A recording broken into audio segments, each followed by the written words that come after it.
The following podcast contains bizarre theories, strange facts, and some out-of-this-world opinions. Listener discretion is advised, especially if you trust the government. It's 1955, New York. A passenger plane carrying 57 people takes off from the Idlewood Airport in New York. It's what we now know as JFK. Everything seems normal until it isn't. The plane completely disappears. No wreckage, no distress call, just radio silence. Then, 1992. 37 years later, that same plane reappears. Same flight number, same pilot, the same voice heard over the radio. Moments later, a panic, and then the plane vanishes again. How is that possible? Where did Flight 914 go? Was it time travel, a military cover-up, or just the world's longest flight delay? Welcome to Conspiracy.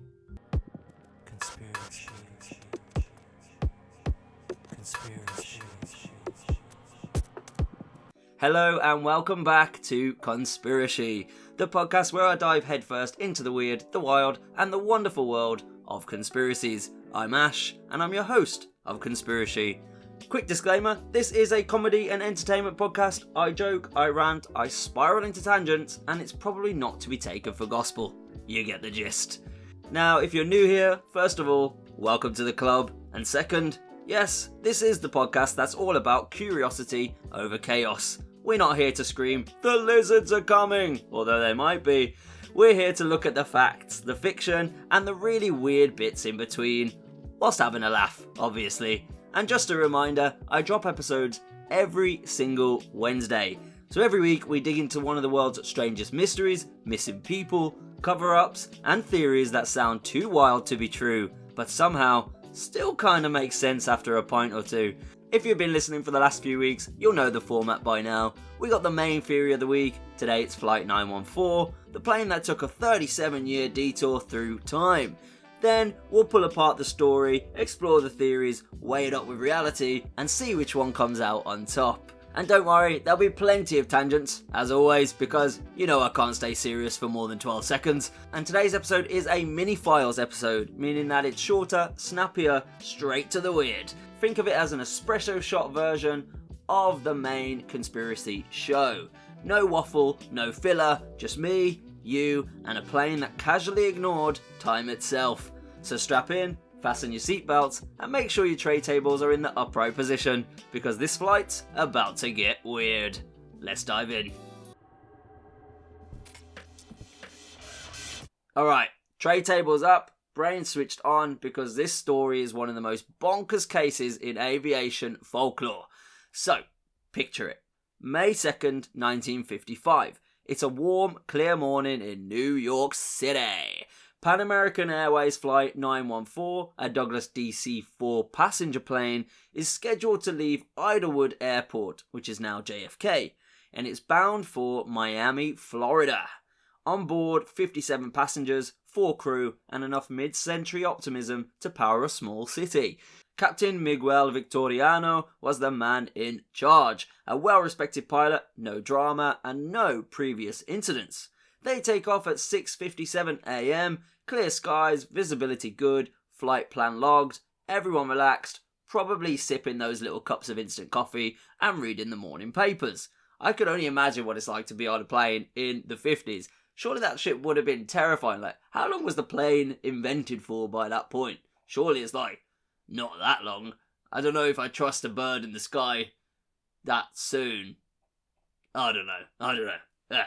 It looked fun though, like everyone just like fucking lighted up a cigarette, just reading the paper, actually I have a mate who told me that once his nan brought onto a plane like their chest of drawers and like house furniture, like way back when they were moving house from Ireland to England, they brought on all of their home furniture. So yeah, it sounds like it was the Wild West back then. Now it's kind of like, Christ, you can't even get your knees in the seat, let alone bring your chest of drawers and your mirrors. Anyway, I've digressed. So Miguel Victoriano, right? He takes off at 6:57 a.m. Then, just 3 hours into the flight, silence. Air traffic control loses contact somewhere over the Atlantic Ocean. There was no SOS, no distress call, and nothing on the radar. The last thing the tower hears is a standard check-in, Pan AM 914, clear skies, maintaining altitude. And then, radio silence. Search and rescue teams were deployed immediately. Planes scoured the coastline, the ocean, inland routes, but not a single scrap of wreckage was ever found. The Civil Aeronautics Board, which was basically the FAA's predecessor, declared the plane missing, presumed crashed. And that was that. 57 people vanished. Now, you've got to remember, this was the 1950s. There were no satellites, no black box pings, and if a plane did go missing back then, I guess it was kind of like trying to find a lost contact lens in a swimming pool. But regardless, the families mourned, insurance payouts were made, and the case was closed. Except, it wasn't. Because on March 9th, 1985, something weird happens. A Venezuelan newspaper called Weekly World News publishes a story claiming that a mysterious plane had appeared out of nowhere in the skies over Caracas, Venezuela. Air traffic controllers at Caracas airport were apparently stunned when they spotted a radar signature, a plane that wasn't on any flight schedule, flying an outdated model that hadn't been seen in decades. The voice crackles over the radio. This is Pan Am Flight 914. We are due to land in Miami, Florida. We left New York this morning. So pause there, because this morning, except it wasn't this morning, it was 37 years later. Controllers are baffled. The flight ID checks out, it's Flight 914, and they try to warn the pilot that he's not in Florida, he's over South America. The pilot, reportedly confused and anxious, asks what the bloody hell is going on, but before anyone can explain, the plane descends and lands. Yeah, witnesses say the DC-4 rolled to a stop on the tarmac and looked like it just flown out of 1955. The paint, the Pan Am logo, the livery, all immaculate. Inside, passengers were seen through the windows, terrified, pointing with their mouths open. And then, as the ground crew approach, something happens, right? The engines suddenly roar back to life, and the pilot yells something over the radio, garbled, but one word was clear, and it was time. Then the plane takes off again, straight up, and disappears into the clouds, gone. Yeah, literally. The pilot just yells, time, takes back off the plane, into clouds, and it's just gone, again. What the fuck?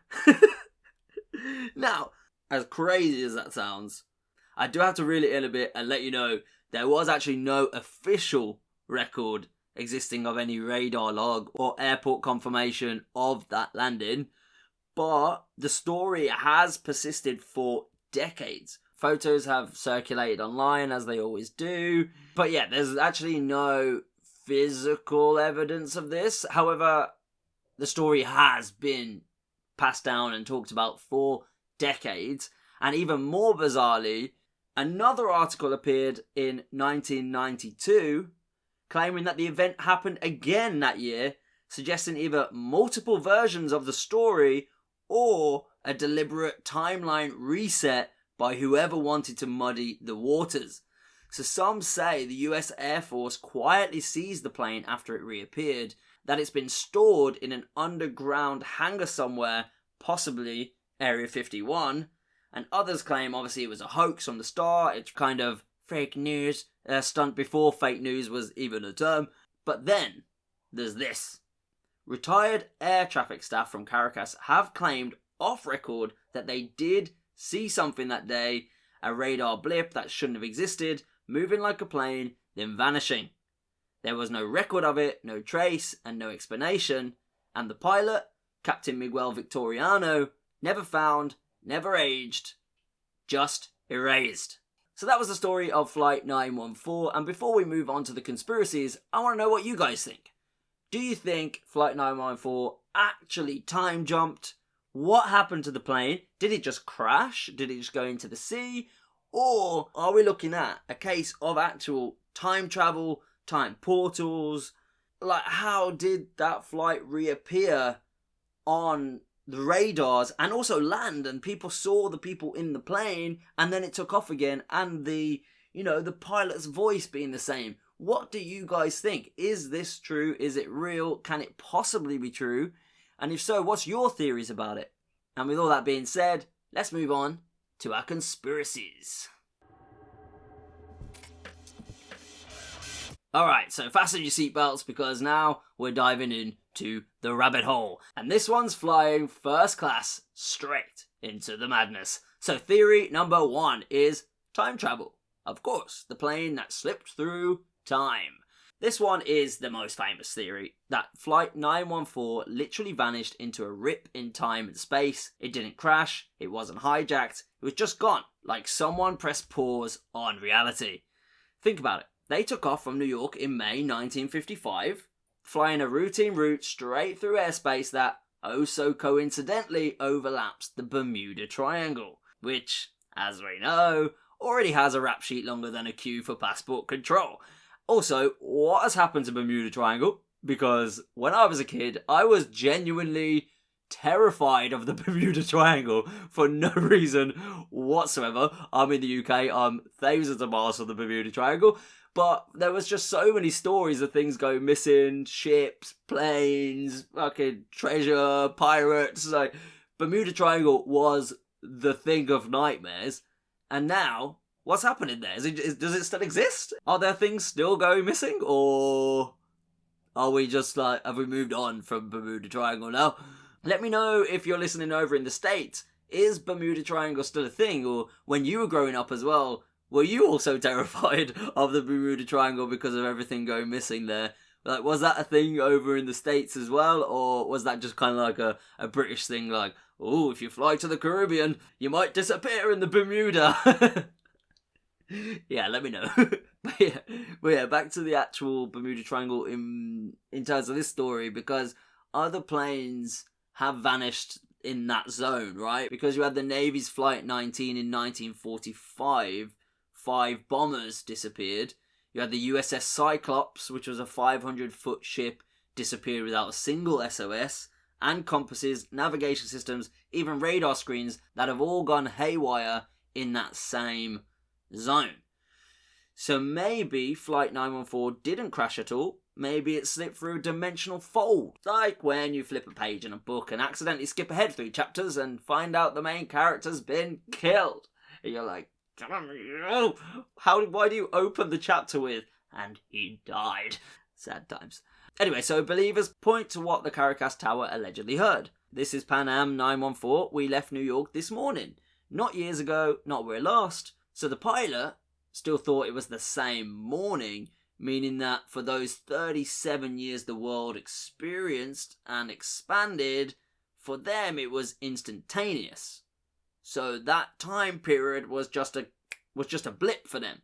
And to back that up, if you look at scientists like Einstein, he actually proved that time can move differently depending on your speed, your position in gravity, or whether you pass near certain electromagnetic fields. So if that plane flew through some kind of electromagnetic distortion, well then boom, you've got time travel without a DeLorean.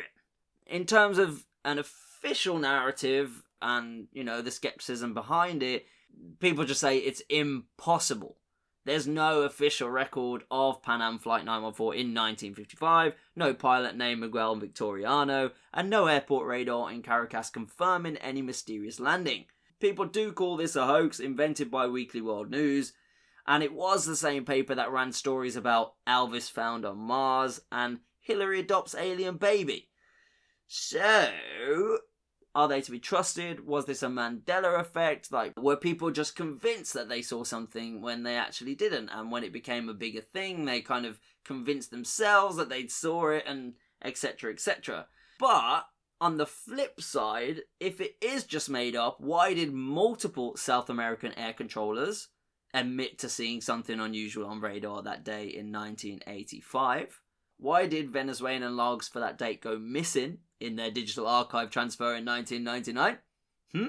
And why did Pan Am's own internal flight manifest book for 1955 go missing during their bankruptcy as well? Suspiciously convenient. But it's giving cover up, for sure.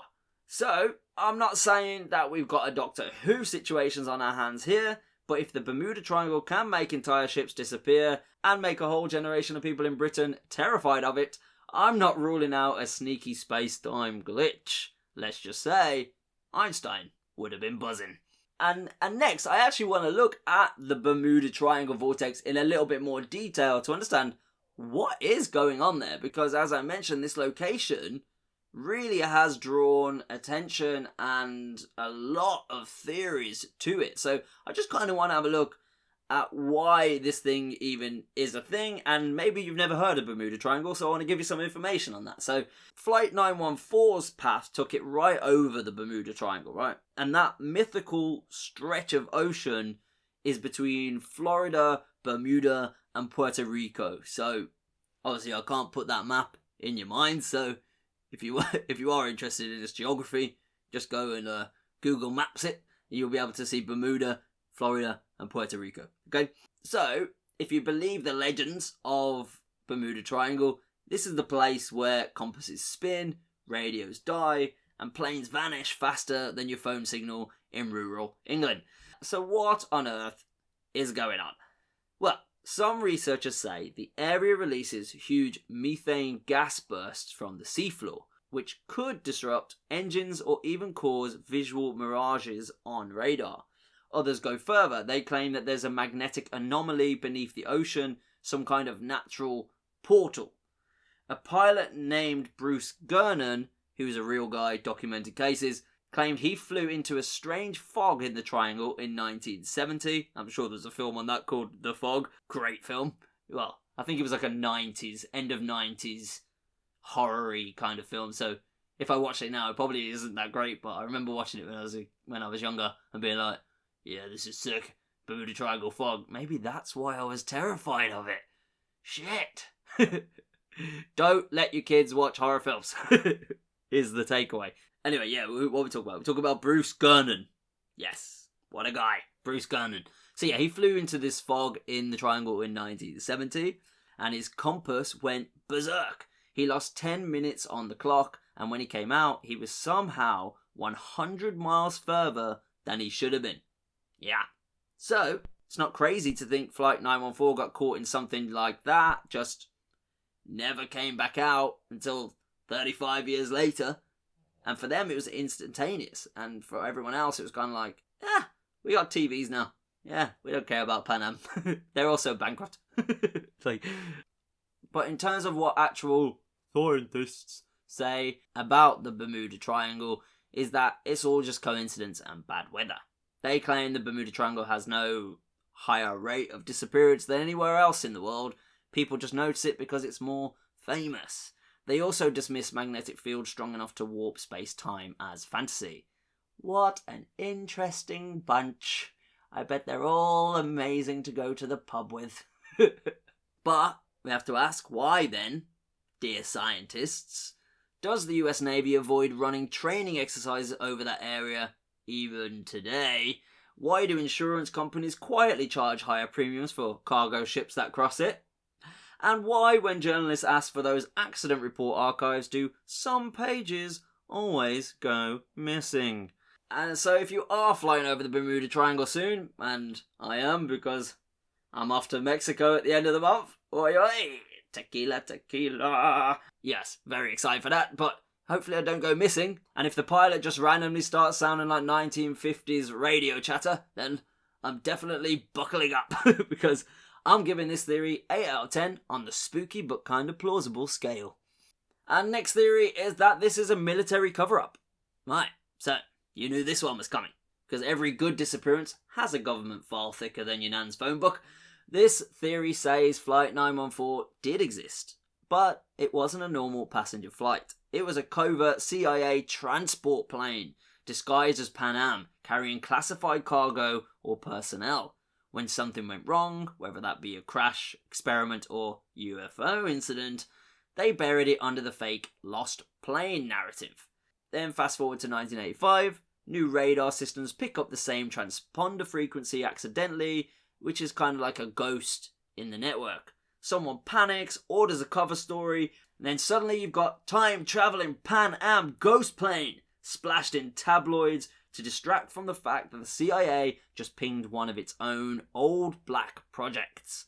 It's wild, but check this out. Pan Am worked directly with the US government during the Cold War on military logistics, and that's factual. And the Weekly World News journalist Juan Reyes, who broke the story, he said later in a radio interview that Venezuelan officials warned him not to print names from Caracas air traffic logs. A year later, he died. Yeah, heart attack. Age 42, no autopsy report. I mean... oh, the tale as old as time. Officially, naturally, the US government says there was no classified flight, no lost cargo, no link to any agency. They claim the journalist made it all up for sales and there are no surviving logs to verify. If that's true, why was Reyes' home office raided the week after his death? Why did the original issue of the Weekly World News edition vanish from US libraries and microfilm collections? And how come Pan Am's bankruptcy trustee listed missing cargo manifests in their 1991 filings? Something stinks. Maybe it wasn't time travel, maybe it was something the government never wanted flying in the first place. And nothing says classified up quite like deleting the evidence and the guy who printed it. And our final theory is that this was a parallel reality. This was a different version of 1955. Now, sounds like pure sci-fi, sounds like Marvel, sounds like the multiverse, all that nonsense that they have kind of drip-fed into us, so we now look at possibilities like this and go, that's kind of superhero shit. It's all planned, guys. It's all manipulation. And it always comes from TV film. You heard it here first. But if you look into it, even science backs bits of this up, right? Because the idea is that Flight 914 didn't move through time. It slipped sideways into a different world, or different version of our reality, which is the many worlds theory.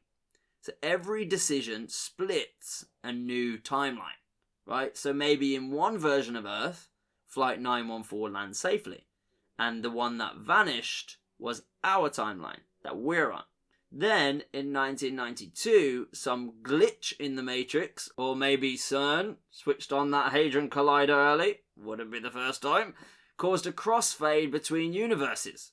And for a few minutes, that other Flight 914 bled into our reality and our universe, and the radar picked it up, voices were heard, and then the timelines snapped apart again. It's all very interesting, isn't it? But physicists will tell you that yes, the multiverse exists in theory, but there's no way to jump between versions. No evidence of any aircraft ever doing so. But then we have to ask the question, why did radar in Caracas show two identical blips briefly overlapping that day? One from 1955 coordinates, one in current coordinates. And why did air traffic logs from that hour get sealed by Venezuelan authorities under national security? Bit dramatic for a false radar reading, isn't it? Well, if time travel's too silly and cover-ups are too neat, then do we go with interdimensional layover? Flight 914, the world's first trans-dimensional commuter? Like, book your flight now, Flight 914, the world's first trans-dimensional commuter. Taking off from New York City on a 37-year round trip to Miami. Tickets from 1195. The official story wants you to believe this was a hoax. A made-up tabloid ghost story that got out of hand. And maybe it was. But too many records have gone missing. Too many people can't recall. You also had the reporter guy getting killed. And too many pilots still avoid that Bermuda airspace for my liking, to be honest. So, if I had to choose this week between conspiracy and the official narrative, the sciencey aspect of this, it kind of seems like both don't really have a lot of evidence that goes with them. It's kind of just like, that's not possible. This is possible because it happened. But did it really happen? Yes, it did. So, I think it's very kind of 50-50 right in the middle, but I'm gonna go with conspiracy for the win this week, because when a plane vanishes for 37 years, then comes back, then vanishes again, that is not a coincidence. That is a glitch in the sky. So yeah, definitely. And also, maybe the multiverse split reality thing is a thing. Okie dokie, well that brings us to the end of today's Mini-Files episode. Flight 914, the plane that took off in 1955, popped back up in 1992, then dipped again like it had somewhere else better to be. Was it a tragic hoax, a case of Cold War cover-ups and confused journalism, or did 57 people really spend nearly 4 decades lost in time, mid-air between two worlds, surviving on bad coffee and 1950s optimism? Let me know exactly what you guys think, but one thing's for sure, if this story's true, somewhere out there that DC-4 is still flying. Passengers reading Life magazines, cabin lights flickering, and a very confused pilot wondering why Elvis is on the radio and the King's already dead. And also remember, when it comes to official sources that say, relax, it's tabloid nonsense, no record, no radar, no mystery, blah blah blah, that's exactly what they said about Roswell, about MK Ultra, about Havana Syndrome, and we know how those turned out. So maybe the real question isn't what happened to Flight 914, but why stories like this are always buried under the word hoax the moment they start to sound a little too real. Maybe someone just doesn't like us asking the questions. And you know what's wild? It's never the facts that hook me, it's the possibilities, right? Because stories like this remind me that the world still has, like, shadows that science can't quite light up yet. And that's what I love. That's what I love about conspiracy. That's why I do this podcast, because I just find it so fascinating. And as long as there's mystery in the air, you know I'll be here, pulling at the threads. Anyway, I'm off to check my flight tracker, just in case Flight 914 decides to show up again. And if it does, I'm calling dibs on a window seat, and I'm bringing snacks from this century. So what do you think? Time warp, government cover-up, or just a really bad layover? Let me know. Head over to TikTok or Instagram at Conspiracy, drop me a DM with your theories, or email me at conspiracy@gmail.com. This was Conspiracy Mini-Files, and until next Wednesday, keep your tinfoil hats polished, keep questioning everything, and remember, the truth is out there. Conspiracy. Conspiracy.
conspiracy.